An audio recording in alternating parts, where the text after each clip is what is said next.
everybody, welcome to the Originals. My name is Brett, and on today's episode, we're going to be talking about the Netflix and Nickelodeon deal. On the last episode, we talked about the second episode of the brand new Disney Plus original series, The Mandalorian. If you want to check that out, it is in the description below. Word salad. Is the Netflix and Nickelodeon deal a sign of fear or secretly brilliant? Now, just after the release of Apple TV Plus, which went mostly unnoticed, and Disney Plus, which despite the first day of technical difficulties has been pretty much unanimously heralded as awesome. Anyway, after those things happened, Netflix and Nickelodeon have announced a deal which will bring both old and new Nickelodeon content to Netflix. This reported $200 million multi-year deal comes on the heels of a reboot of Rocko's Modern Life and Invader Zim franchises.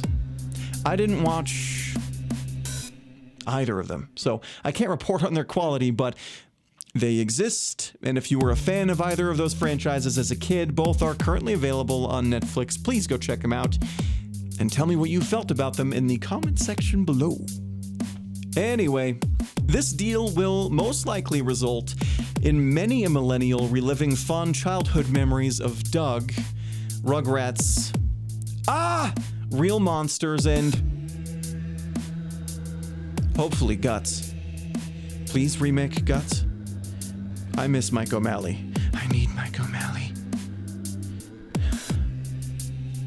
Now, it would be very easy with the timing of this announcement to view this move through the lens of a panicked Netflix executive sweating circles into the pits of his Versace suit as he fat fingers the offices of Nickelodeon to beg for the rights of a SpongeBob reboot.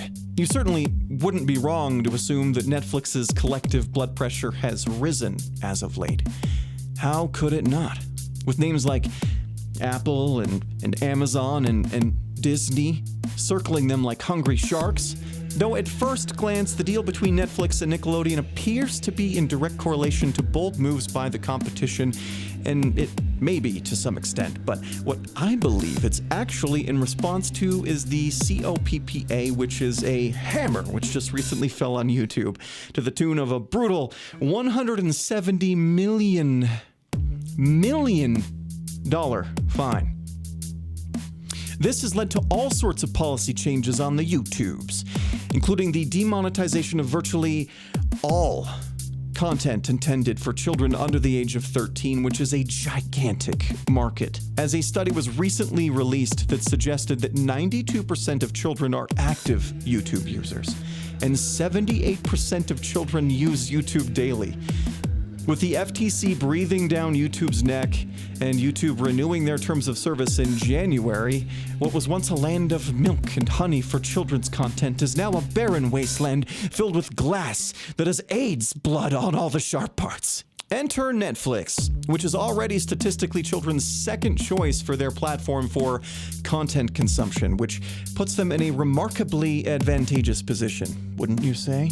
Especially if they were to, team up with another legendary and reliable creator of children's content whose track record spans well over 30 years.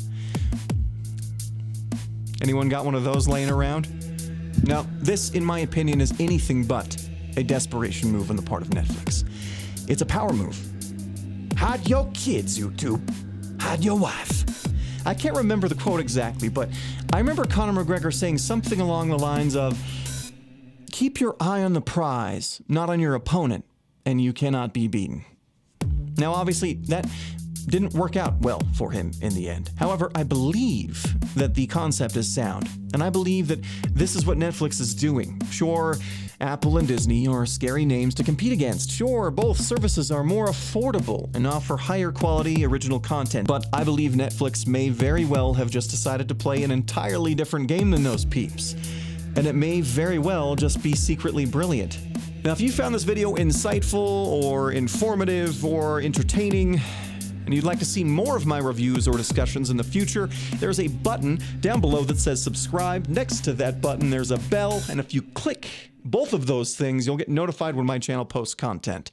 Thanks for sticking around, everyone. I'll talk to you soon.